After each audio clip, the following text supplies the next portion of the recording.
nandito pa rin kayo, kaya maraming salamat. At bago tayo magsimula, pwedeng batiin muna natin ang isa't isa ng Happy Lord's Day. Happy Lord's Day. Ayan. At parang may mga first-timers ulit. Welcome mga first-timers. Ayan. Naway maranasan natin ang puspos niyang biyaya at maging bahagi ng inyong Sunday ang worship service na to. Ayan. Sige, bago tayo magsimula, merong mga announcements.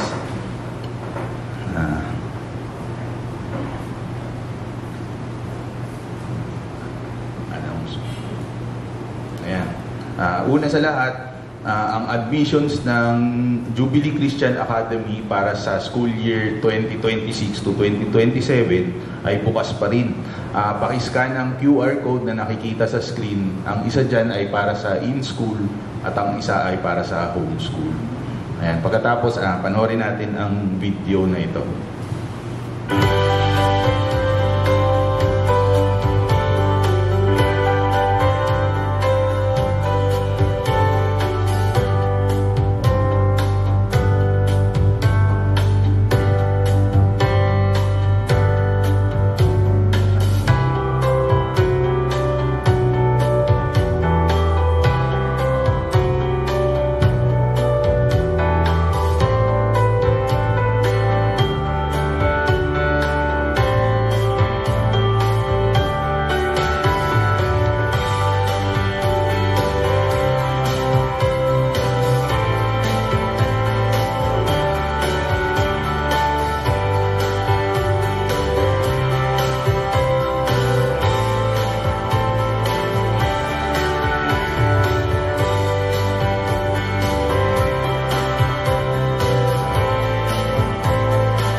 Purihin natin ang ating Panginoon dahil sa patuloy niya sa pag-sustain ng ating paaralan na Jubilee Christian Academy.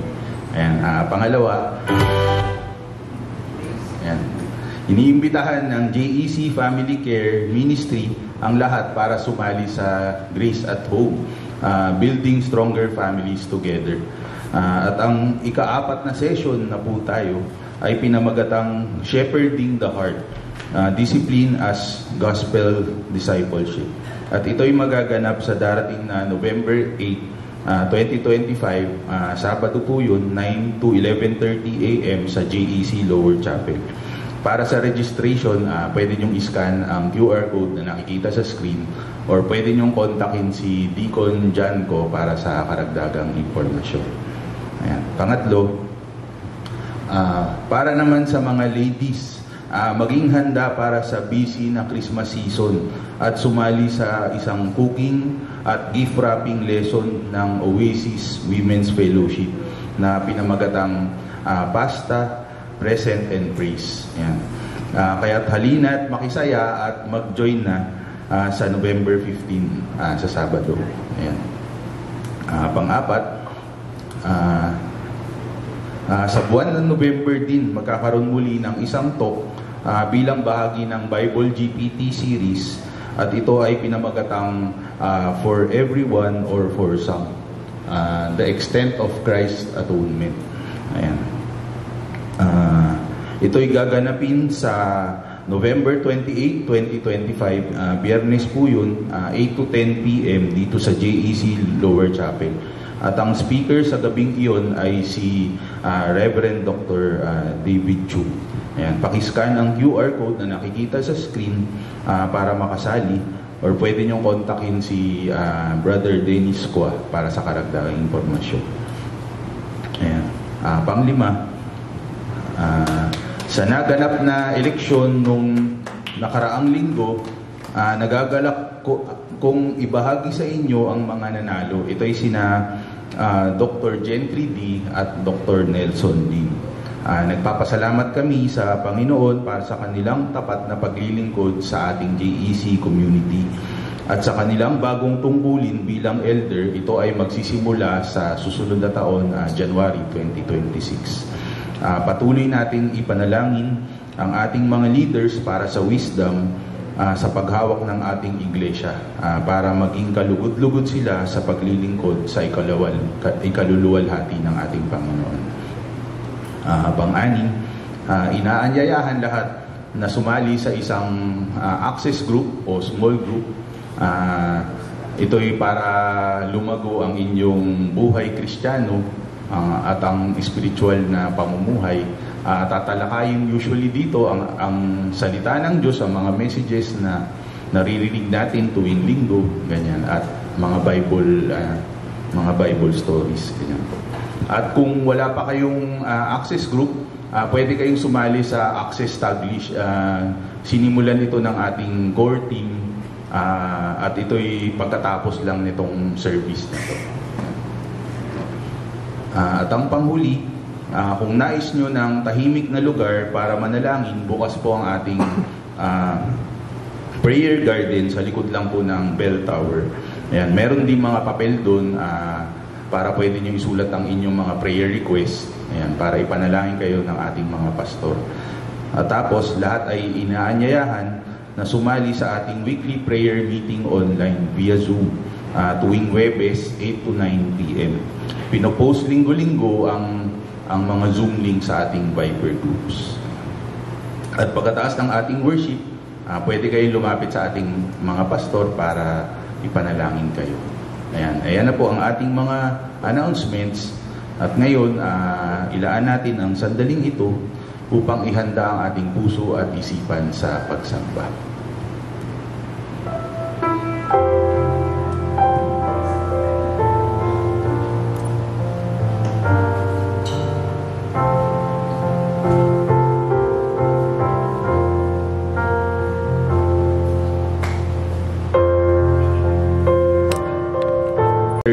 Verses 1 through 3. Basahin natin yung Tagalog version. Purihin ang Panginoon lahat kayong mga naglilingkod sa kanyang templo kung gabi. Itaas ninyo ang inyong mga kamay kapag mananalangin kayo sa loob ng templo at purihin ninyo ang Panginoon. Pagpalain sana kayo ng Panginoon na nasa Zion, na siyang lumikha ng langit at lupa. Tayo pong lahat ay yumuko at manalangin.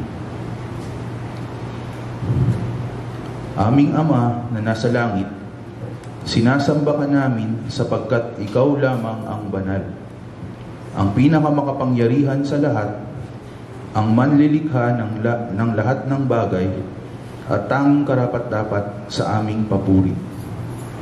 Lumalapit kami ngayon sa inyong harapan, nagpapakumbaba at humihingi ng kapatawaran sa aming mga kasalanan dahil lagi ka naming binibigo sa isip, sa salita at sa gawa. Salamat, Panginoon, dahil sa inyong pagmamahal sa amin, ipinadala mo ang inyong pinakamamahal na anak na si Jesus, at dahil sa Kanya, kami ay pinatawad, tinubos, at ginawang karapat-dapat sa iyong presensya bilang mga minamahal na anak.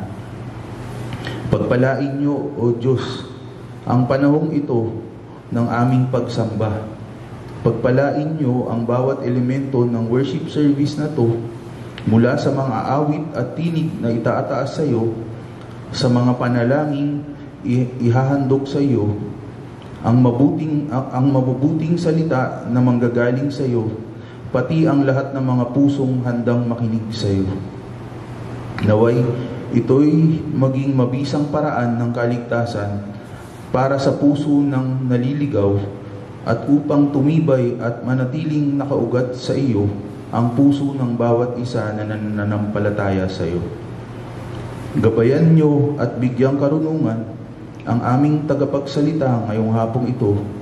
Punuin mo siya ng iyong banal na espiritu upang maipahayag niya ng may buong katapatan ang inyong salita. At naway maluwalhati ka at tanging pangalan mo lamang ang maitaas sa buong worship service na ito. Maraming salamat, Panginoon. Mahal na mahal ka po namin. Ito ang aming samot panalangin sa matamis na pangalan ng aming Panginoong Jesus. Amen. Pwede na po na tayong umupo at ngayon i-welcome natin ang ating praise and worship.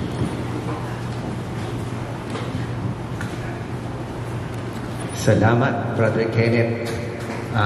Magandang hapon sa ating lahat. Maganda po ba hapon natin?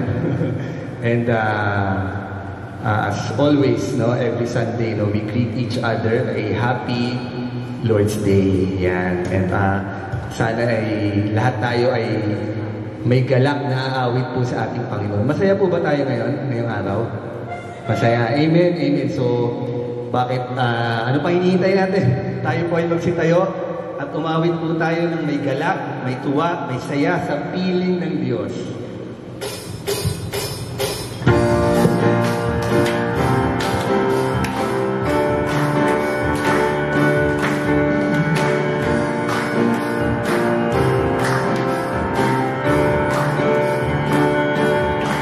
May galak, may saya, may tuwa sa piling ng Diyos, sapagkat hirap na puso ay naglalaho. May awit, may saya, at papuri para sa Diyos. Nakain ng puso, pinagpala niyang lubos. Handog niya ay kapayapaan, handog niya ay kalakasan, handog niya ay kalakasan sa bawat pusong napapagal. Kaya ang awit ng papuri, awit ng pasasalamat.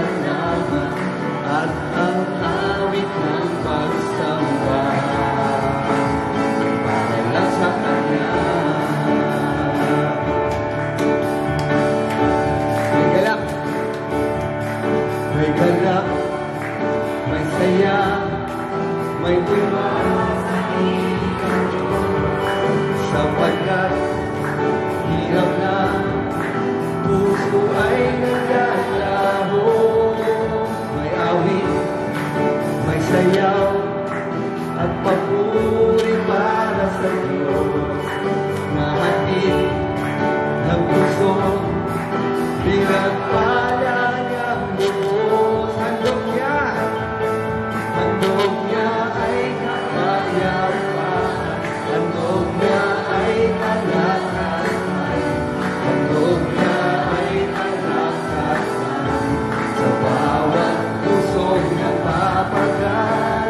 Kaya't ang awit ng papuri, awit ng pasasalamat, at ang awit ng pagsamba ay para sa Kanya.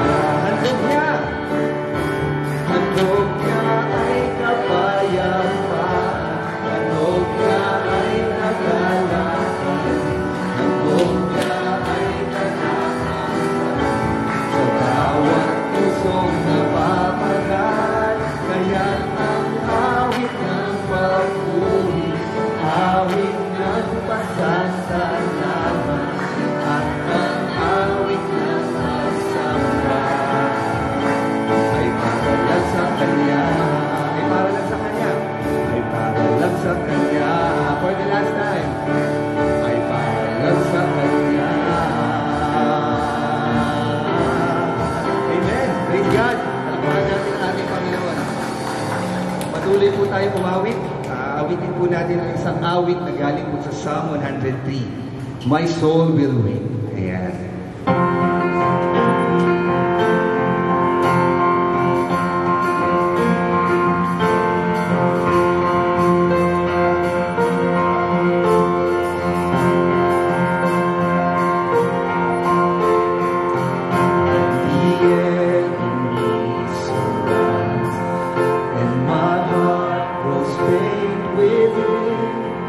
When the darkness overwhelms and my fears are pressing in, I will trust in you, O Lord. In the silence I will wait.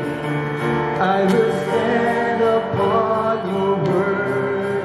You're my solid rock and my salvation, my steadfast hope that won't be shaken. My soul will wait, my soul will wait for you.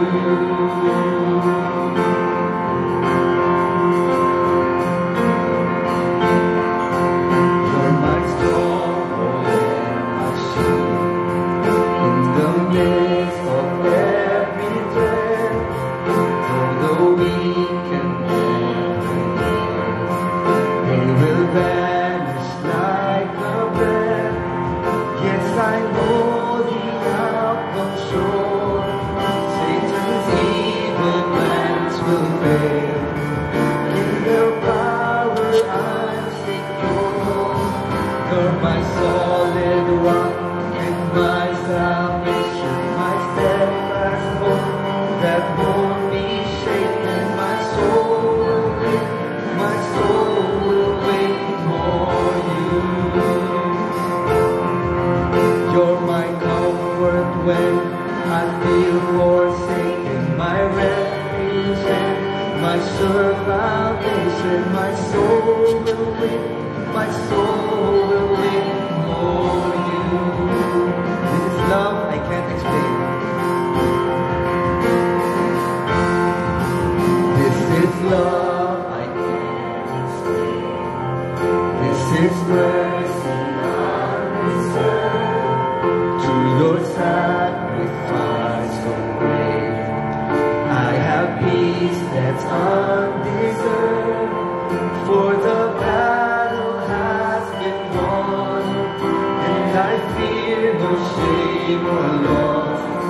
Now the sting of death is gone. You're my solid rock and my salvation, my steadfast hope that won't be shaken. My soul will wait, my soul will wait for you.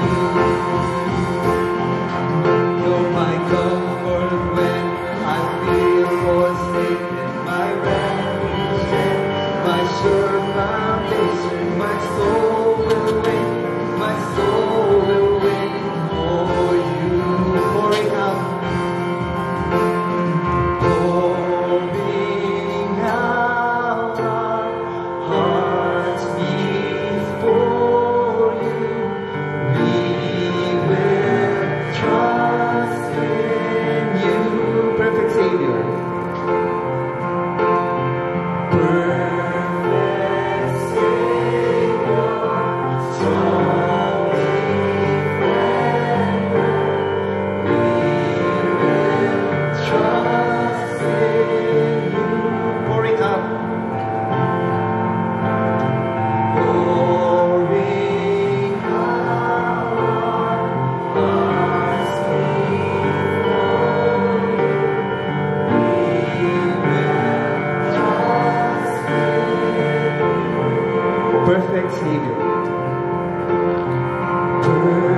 Sabi po sa Bible, sa Roma 5:8, no? Ganun na lang daw ang pagmamahal ng Diyos. Ganun na lang niya ipinakita ang kanyang pagmamahal. Habang tayo po ay makasalanan daw, no? While we were still sinners, ano po yung sunod? Christ died for us. Yung next song po natin, it's about that.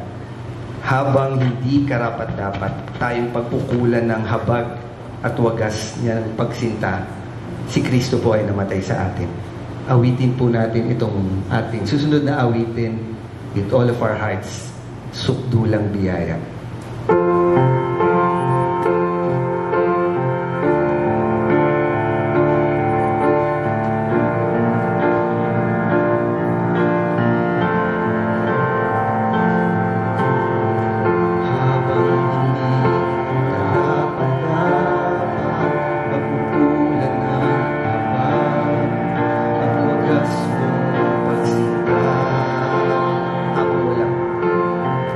Habang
kami ay makasalanan, kayo po ay namatay para sa amin.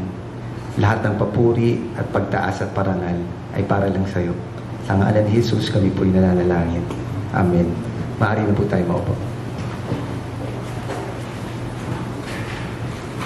Let us continue in an attitude of worship habang tayo ay mananalangin ng ating pastoral prayer.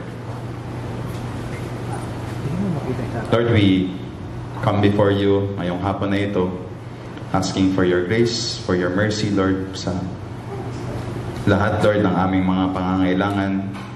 We confess, Lord, that you are the provider of all of our physical needs, our emotional needs, and most importantly, Lord, our spiritual needs, Lord. Ikaw, Lord, ang nagbibigay sa amin ng buhay, hindi lang sa physical, Lord, pero also sa spiritual life namin. We confess, Lord, na may iba't iba kaming mga pangangailangan, whether financial or health concerns, Lord. And we surrender all of these things to you, knowing and acknowledging, Lord, na ikaw ang Diyos namin and you are sovereign over everything.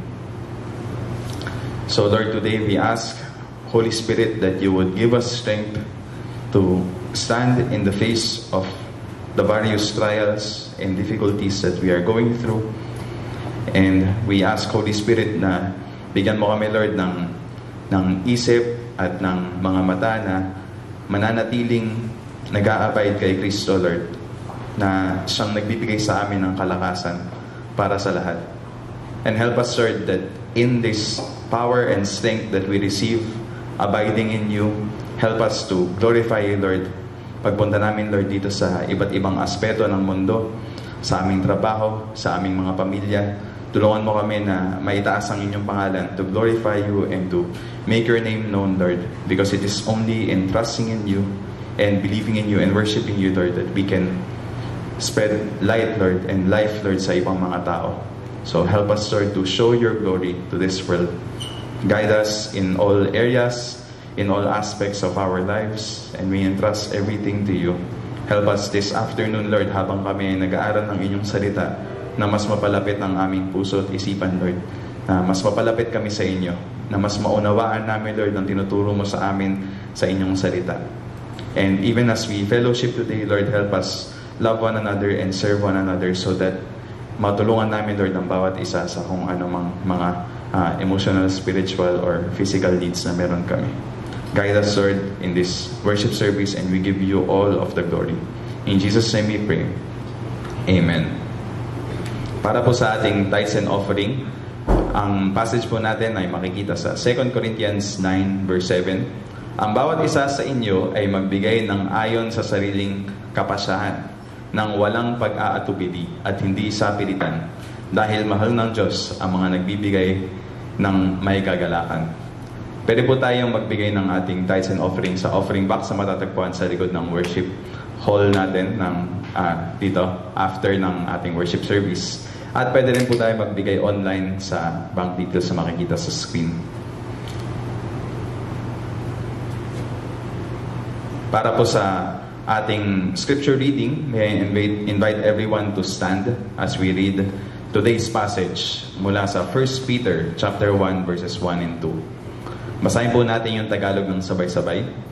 Mula kay Pedro na apostol ni Jesucristo, mahal kong mga pinili ng Diyos na nangalat at naninirahan bilang mga dayuhan sa Pontus, Galatia, Cappadocia, Asia at Bithynia.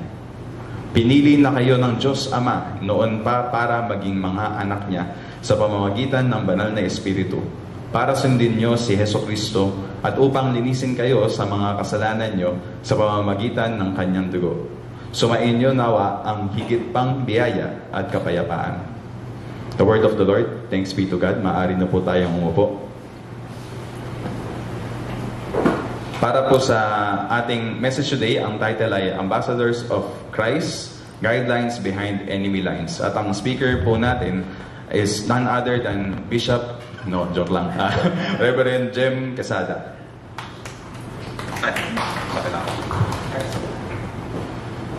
Thank you, Archbishop.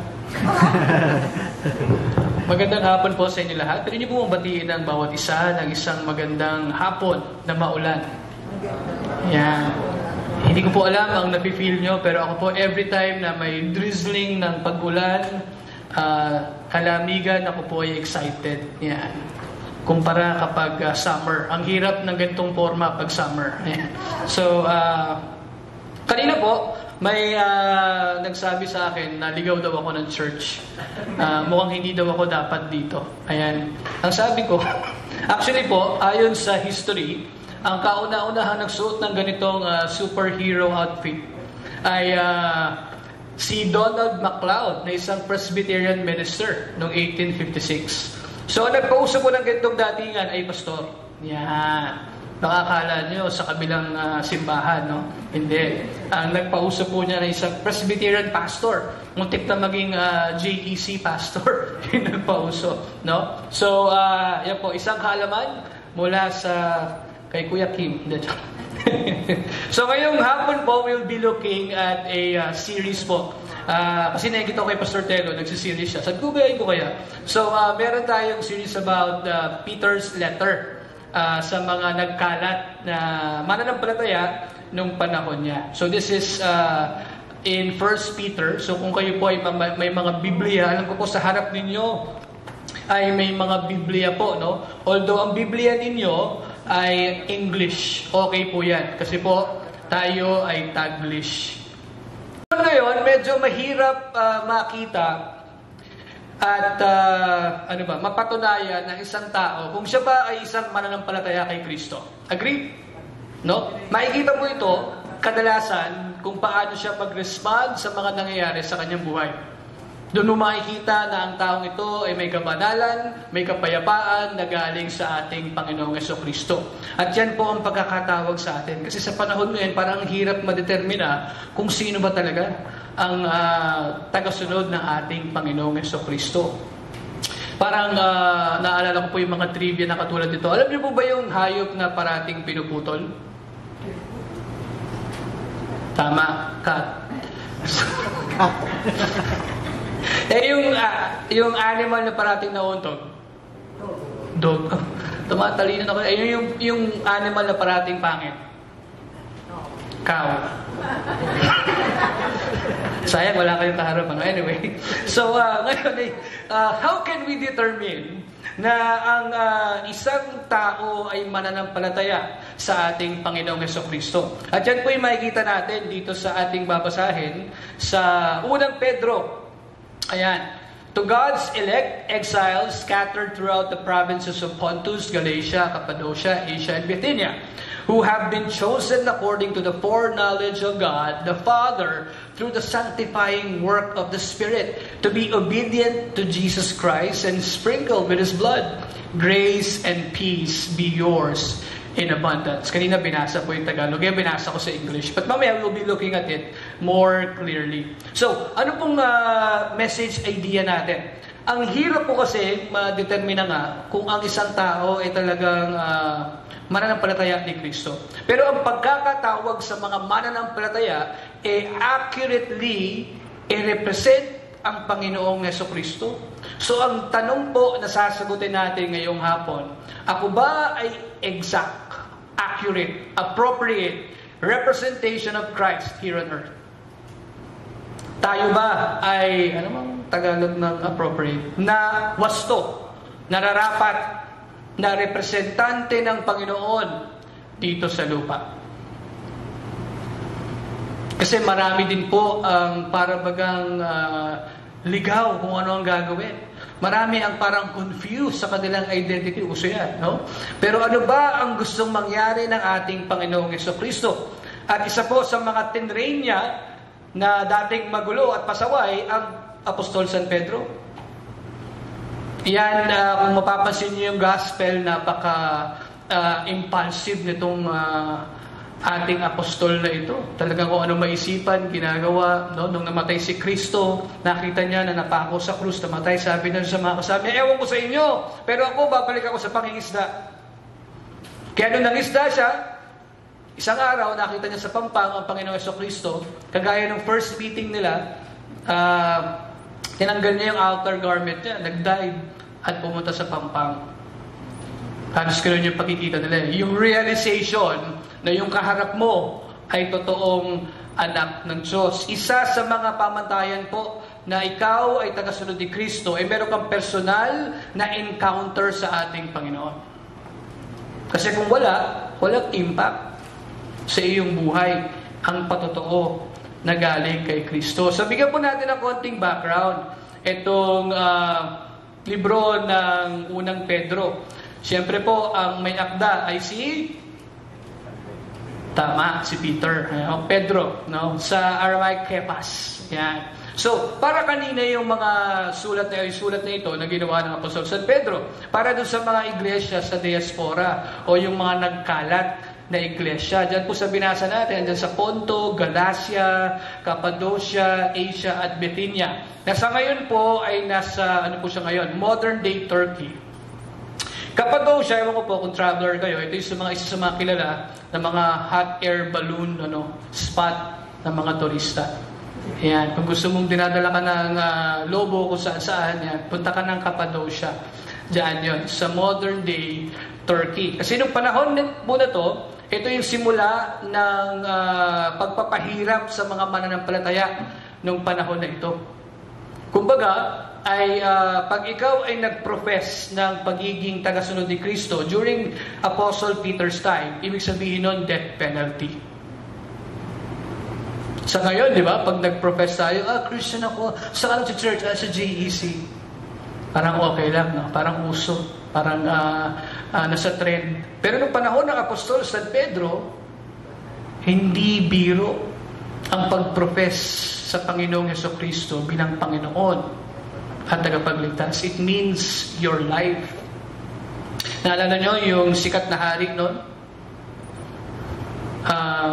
Meron pong app dati. Hindi app, parang merong, naalala nyo yung CD burn? Yung nagre-record sa CD. Panahon ni Aya Kenneth to eh.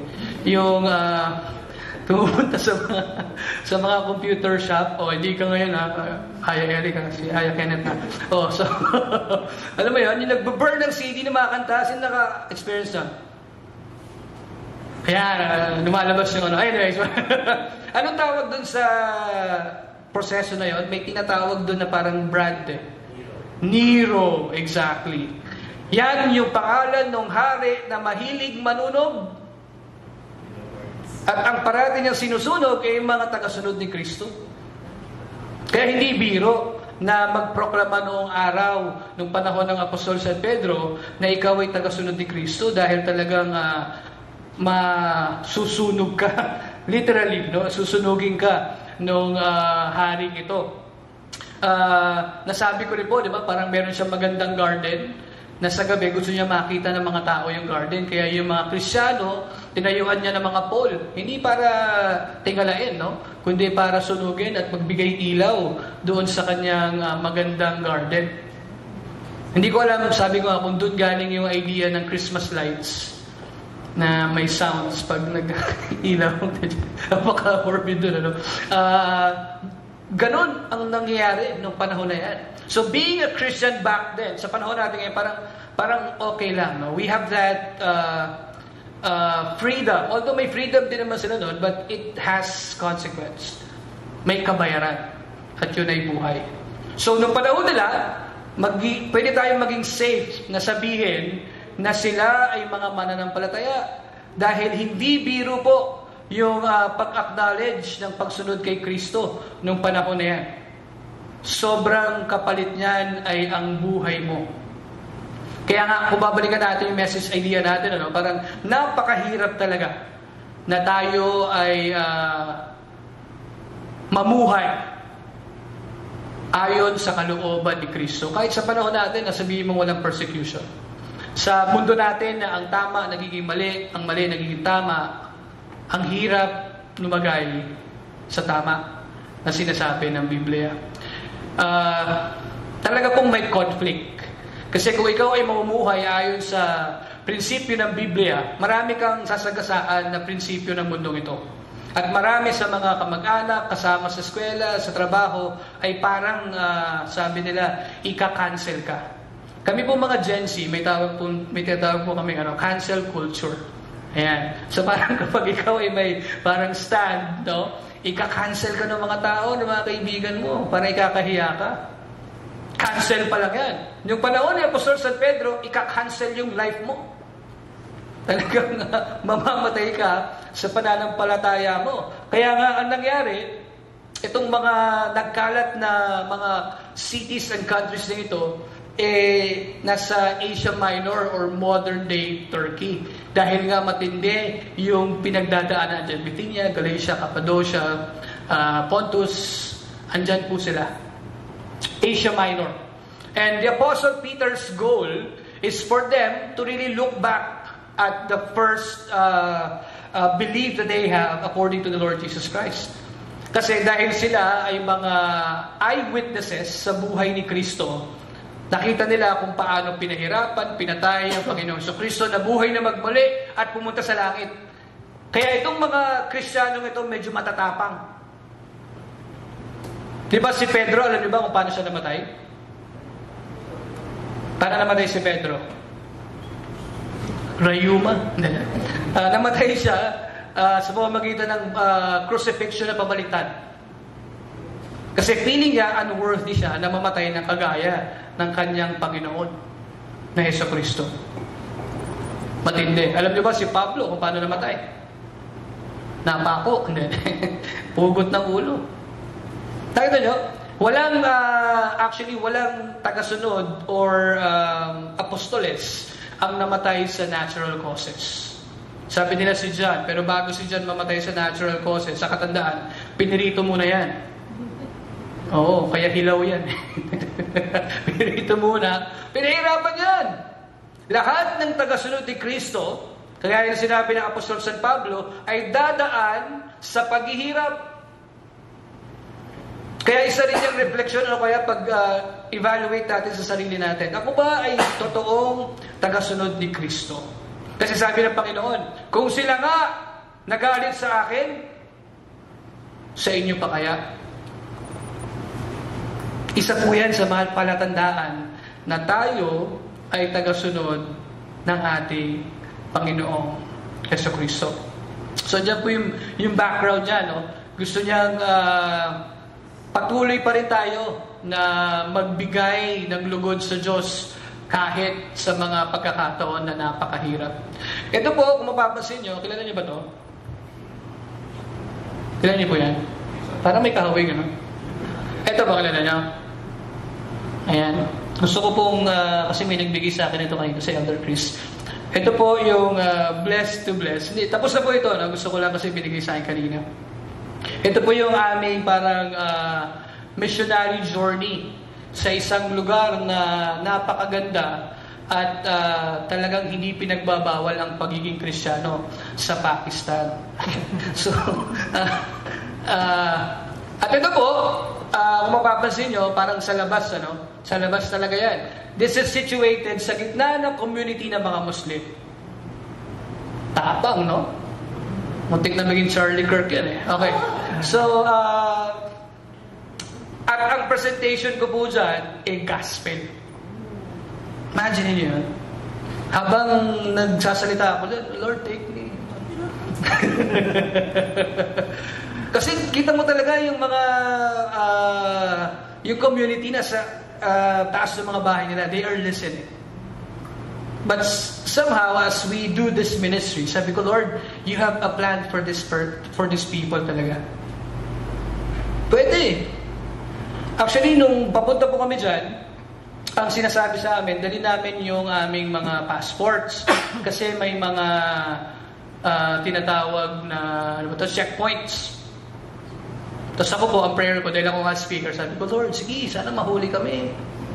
Para ma-deport na. Makakauwi na ako. Hindi, totoo ganun yung prayer ko. Binihin mo, pupunta ka lang sa isang lugar, kailangan pa ng 2 checkpoint. Tatanungin ka doon ng kung ano-ano. Pero alam mo, habang papunta kami dyan, wala ni isang checkpoint ang sumulubong sa amin. Sabi ko, Lord, hindi ito yung prayer ko. God has a plan. Sabi ko, grabe, Lord. You have a plan for these people. Ito lang po yung kuha, pero nasa 450 ang mga yan. Nakasalampak sa... Kita niyo si Kuya, gusto akong pakinggan eh. Diba? Andun yung pagkikinig nila eh. Andun yung kanilang kasabikan doon sa mensahe ng ating Panginoong Jesucristo. Ito naman, yung mga papakain namin. So, siguro po kilala nyo rin to, no? Ayan po. Hindi po siya taga-Pakistan. Siya po si Elder Chris, yung kasama ko sa picture.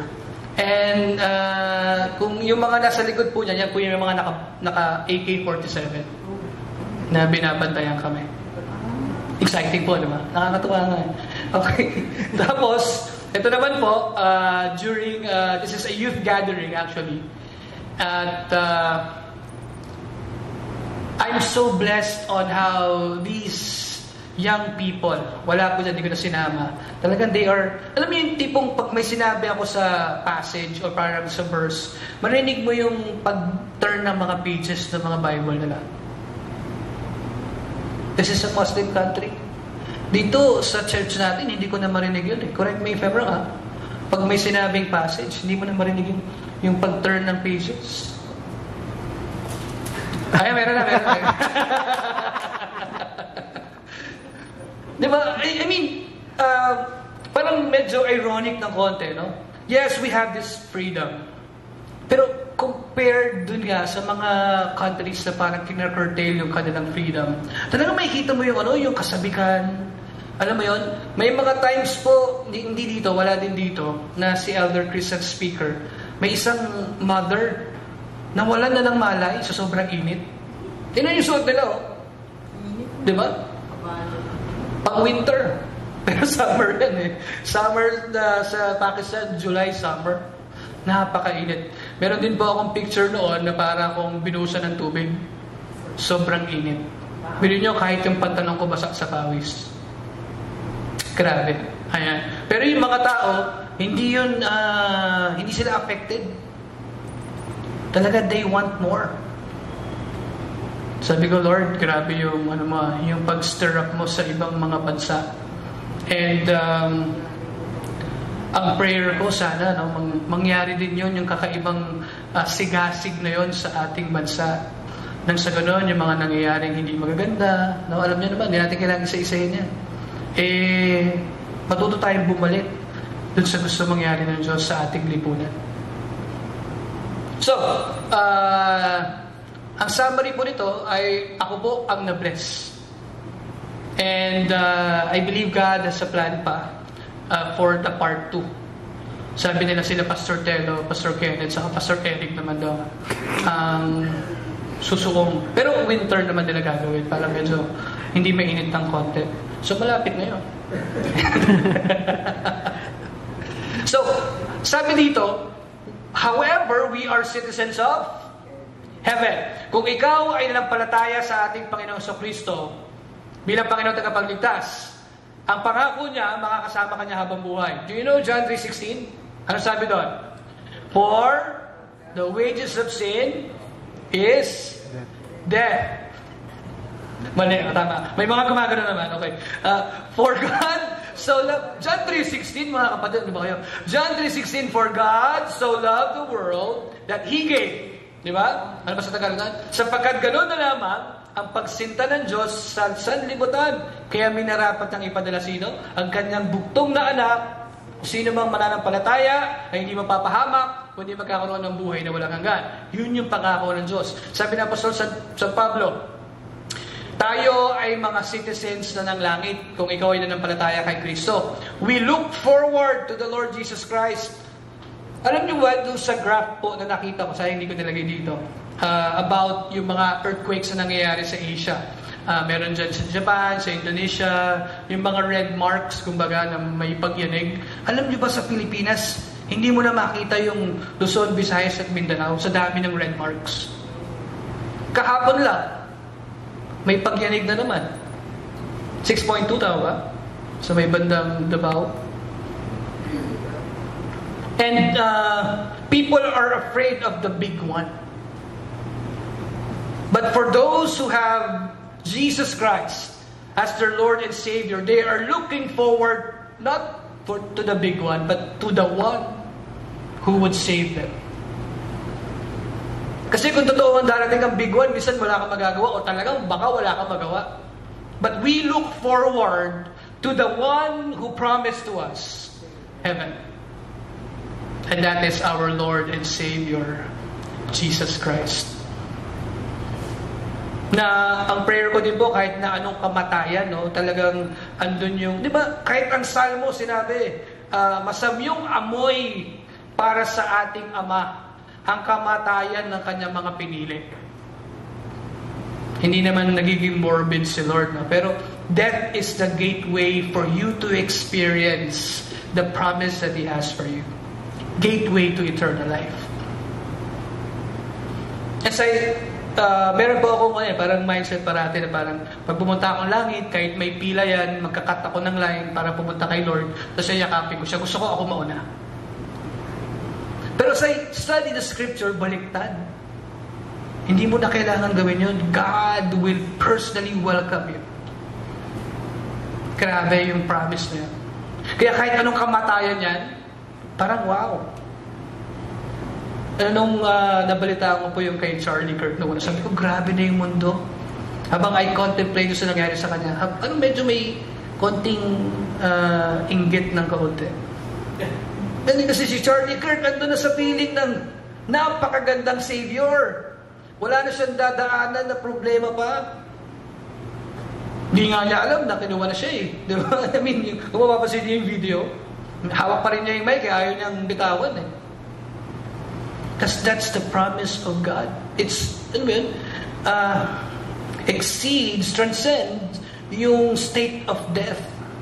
Kaya naman tayo may death because of sin. So this is God's redemption. Death is the only gateway for you to experience the promise of God through the Lord Jesus Christ. Kaya nga yung iba, ang prayer, Maranatha. Naalala niyo yung mga videos na nagkalat nung nag 6.2, nag 7.6 na magnitude? Ano yung sinasabi nila? Lord, tama na po.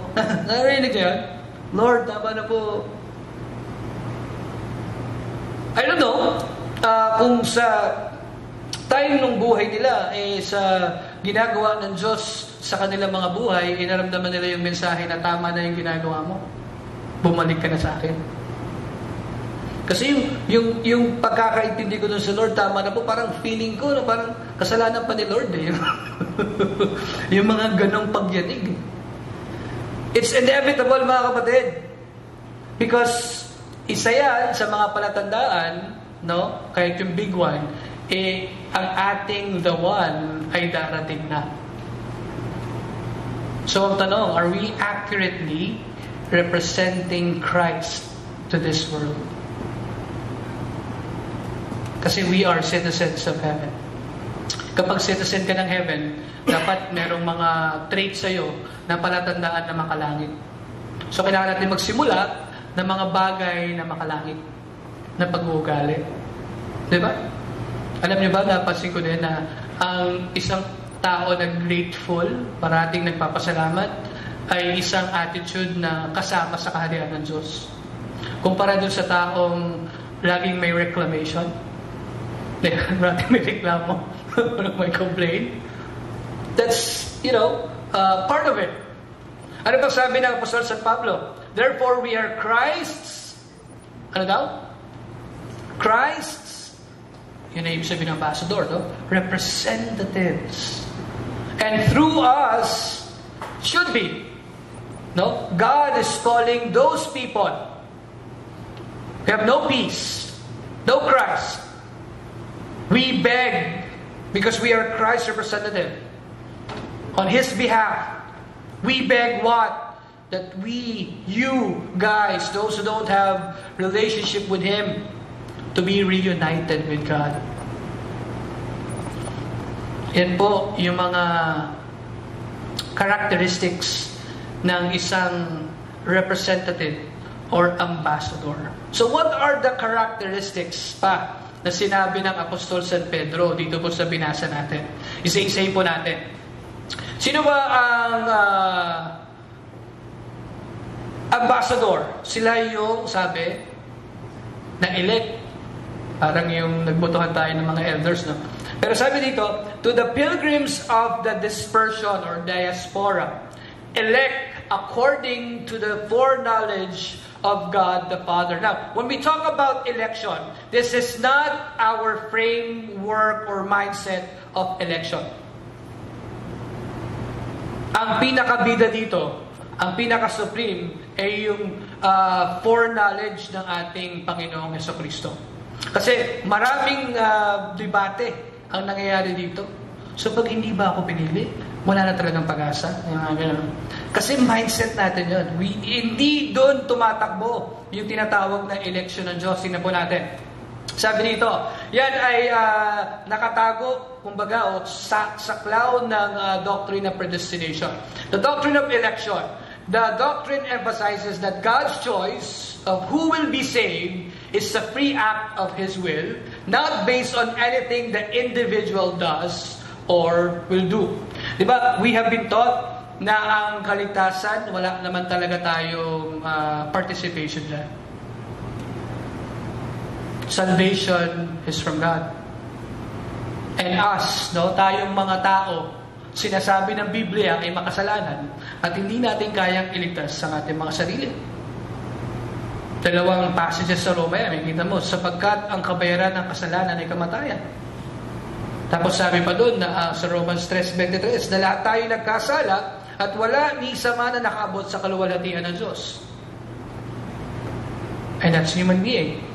Because of sin, there's death. Death is separation from God. So without God, there's no way for you to be saved. Yan ang ibig sabihin ng authority na meron ang ating Diyos. So, itong kaligtasan na to, siya ang initiator, siya din ang author. Ano ba? Christians are God's elect, not by chance or human design, but by God's sovereign, unconditional choice. Ito lang po kasi yung, para po sa akin, nag-stick lang yung verse na ang ating Diyos, si Kristo, ay yung Alpha and the Omega. The beginning and the last. Ibig sabihin, pre-existed. He knows yung pinagsimulan ng lahat, and He knows the future. Kayo ba? Alam niyo yung mangyayari sa inyo bukas? Sa susunod na araw? Ewan ko sa inyo, Pastor, pero ako, may trabaho ako. Ngayon po ay JCA Sunday, no? JEC Sunday. JCA Sunday pa rin, meron tayong 3 faculty dito ngayon na galing sa JCA. At sila ay nandito para makiisa sa ating pagsa-celebrate ng JCA JEC Sunday. Sila po ay pinili para maki-celebrate o makidiwang sa atin ngayong umaga. First and last, God knows the first, the origin, and He knows what will happen sa huling mga araw.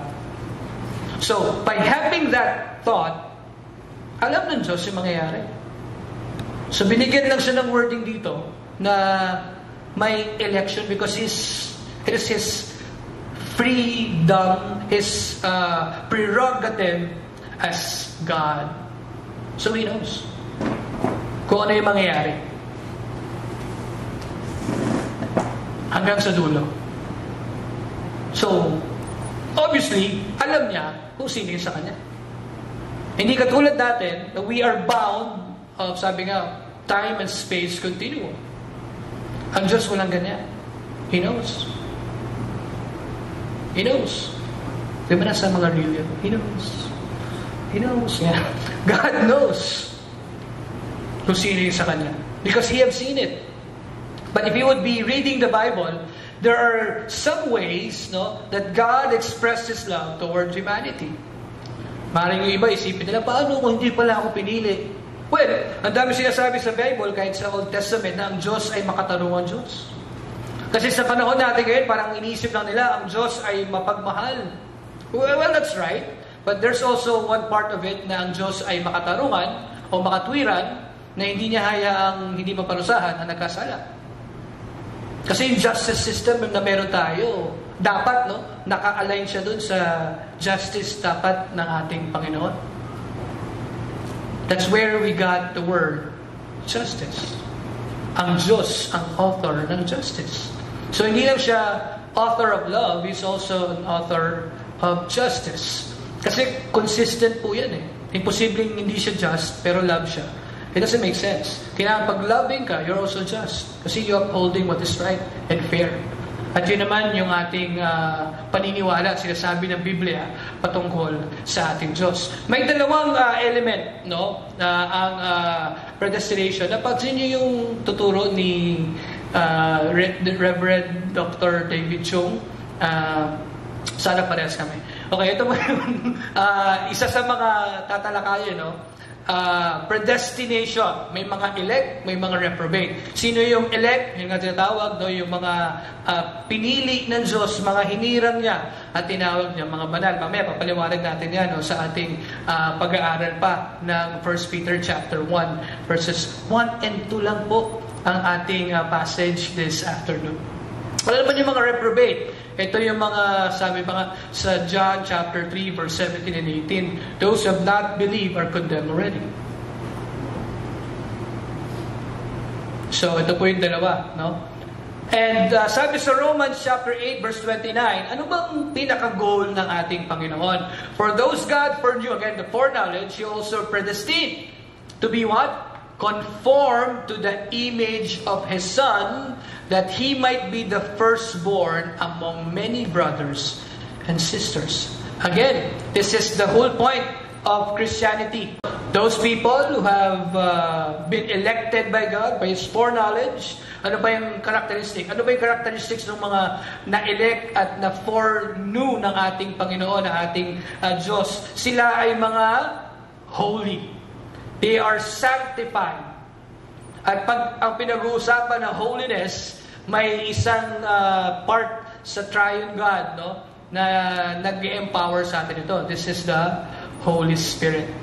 In sanctification of the Spirit. Now, as we look at the word holiness, it is from the Hebrew word kodesh, the root word kadash. This root word, in simpler terms, means to be set apart for a specific purpose. Sino po ang mahilig magluto sa bahay? Wala. Sinong mahilig kumain? Yan na lang. Yan, dami. Okay. Di ba minsan, yung nakabutan niyo yung mga nanay na iba ang ginagamit ng pang-araw-araw at iba pag may bisita? May nakaabot mo ng ganon? No? Parang ganun yung sabi ng kabanalan, no? In everyday utensil, ito yung ginagamit. Pero pag may bisita, medyo kakaiba, color gold, ganyan. Tapos may mga, di ba? Mga espesyal. So yung ganung klaseng idea, actually doon dinirive yung salitang kabanalan. No, apply to us, again, hindi mo alam kung sino yung mga taong banal. Unless you communicate to them, you engage with them, you will know exactly kung paano sila mag-respond, paano yung character nila. Pero as you look, katulad po kayo, no? As you listen to me, feeling ko lahat kayo banal. Talagang iba yung tingin nyo sa akin. Talagang may paghanga ng talagang sabik kayo sa word ni God, parang ganyan, no? Yun lang po yung sabihin ng holiness. You have been created the same. Wala naman ako nakikita ngayon dito, dalawa ilong, meron ba? Wala naman, no? Tatlo tenga, wala naman, no? We are the same, so basically. But our calling is to live for Christ, to be conformed in the image of His Son, Jesus Christ. Minsan nakakalimutan natin yun para saan eh, yung layunin na yun eh. Tayo ay tinawag para maging katulad ng ating Panginoong Kristo. In fact, in 1 John chapter 2 verse 6, kung tayo ay namumuhay sa Diyos, dapat tayong mamuhay kagaya ng pagkabuhay ni Kristo. Siya yung first and foremost, number one model na tutularan natin. At sabihin ng iba, Pastor, mahirap yan, maging katulad ni Kristo. Totoo naman, napakahirap yan, pero may pangako ang Panginoon eh.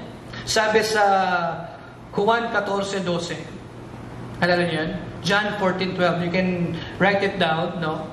Ano sabi doon? Those who believe, sabi niya, if you believe in me, the things that I do, you will do as well, and greater things from this.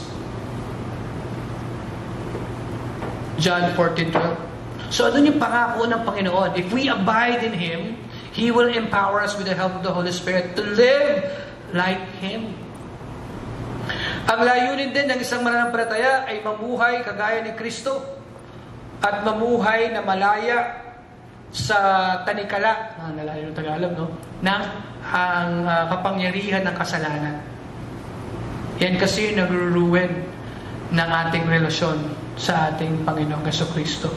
So kung unahin natin siya, kung tayo mananampalataya sa Kanya at gagawin ang kagustuhan niya, yun po ang ibig sabihin ng kabanalan. At the onset, parang may kinalaman yan sa mga kasuotan, di ba? Pag nakakita kayo ng ganito, anong isipin nyo? One time, nakaganito ako, tapos parang hindi ko alam bakit ako pinara ng enforcer dito sa may ano ba to, yung madalas manghuli.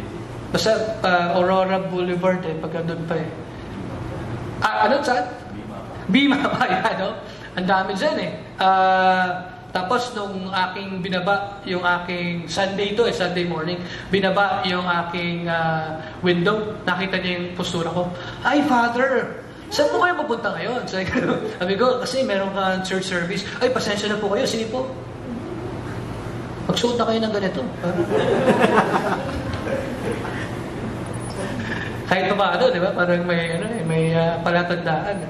Pero, kahit noon pa, in Leviticus, sinasabi ng Diyos sa mga piniling bansa, sabi niya, "For I am the Lord your God, you shall therefore consecrate yourselves, and you shall be holy, for I am holy." Doon kinuha ng Apostol San Pedro to, yung 1 Peter chapter 1, verse 16, "Be holy, for I am holy." Nakita niyo yung pattern?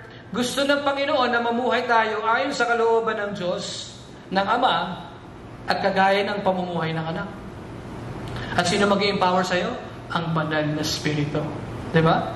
Nag-work ang Triune God sa mga pinili at mga binanal ng ating Panginoong Jesucristo.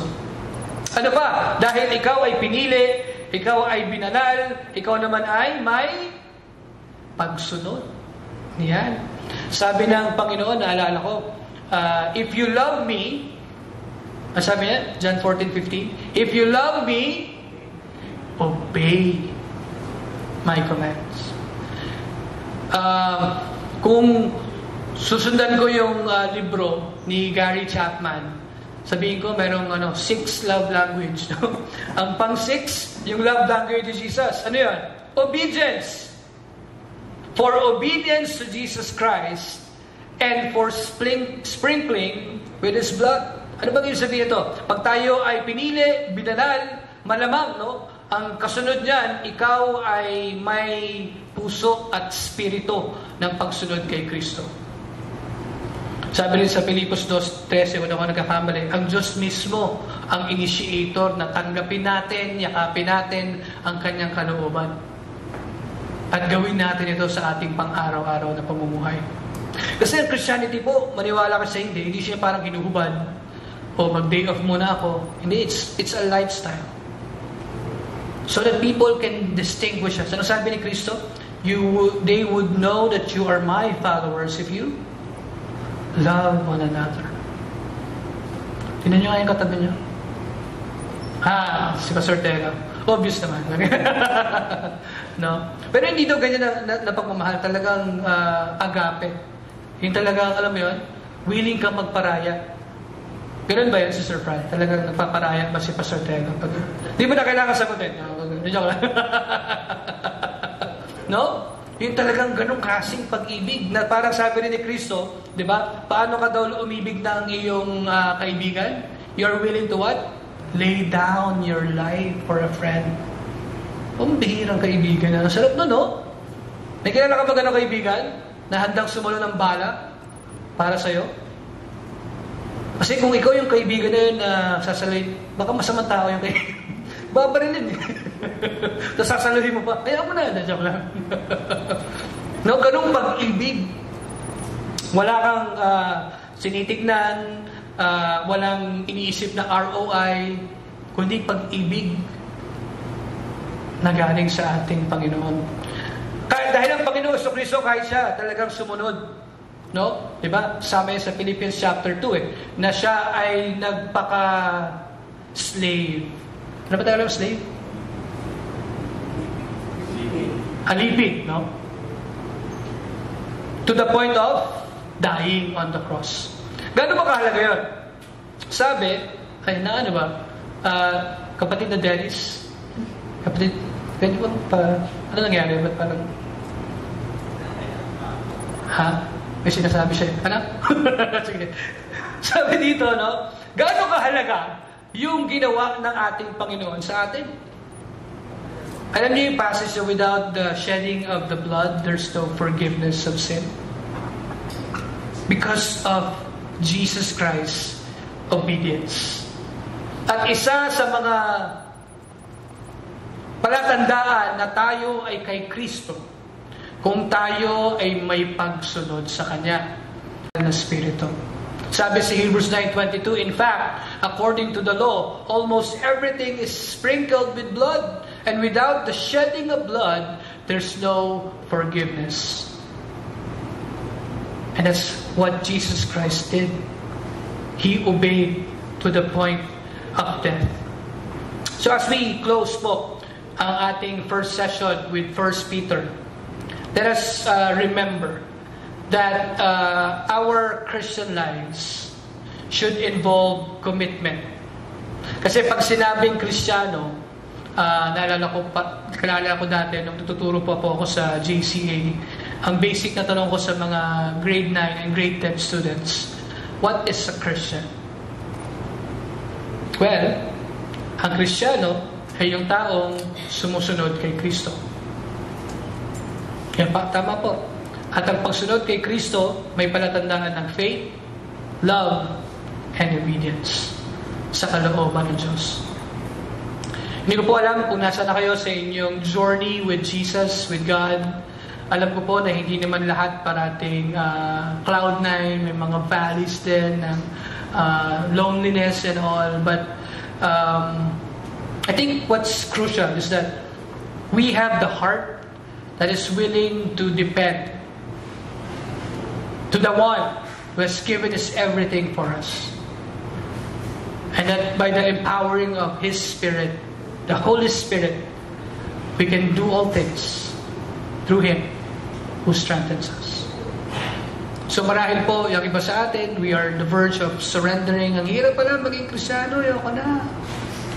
Hindi pa kayo nag-iisa. Ako po kahapon lang. And may the words of God be our comfort sa mga pagkakataon na we are losing hope. We are somehow giving up on the things that we have experienced or the things that we are to experience. Because I believe everything, lahat po talaga, ay nasa kapangyarihan ng Diyos. I remember a quotation that says, if we place our trust to God as in everything, as we place our trust in the hands of God, we can eventually see the hands of God in everything that we do. And kagaya po ng Apostol San Pedro, ang mensahe po sa atin ngayong hapon ay patuloy po tayo na manalig, umasa sa kapangyarihan, sa pangako ng ating Panginoong Jesucristo. Lahat pong ito ay kanyang dinaanan para magkaroon po siya ng maging perfect mediator. Wala na pong ibang makakarelate sa atin kundi ang ating Panginoong Jesucristo. So He knows. Again, yan yung pwede natin tandaan. He knows everything and He sympathizes with us. So, keep on keeping on po. Kung kayo man ay nasa kalagitnaan ng pagsubok at kung kayo man ay isang kamay na lang ang nakakapit, I want you to be reminded that the promises of God, that His goodness will see us through. Just hold on and have faith in Him. Join me in prayer. Lord, we thank You.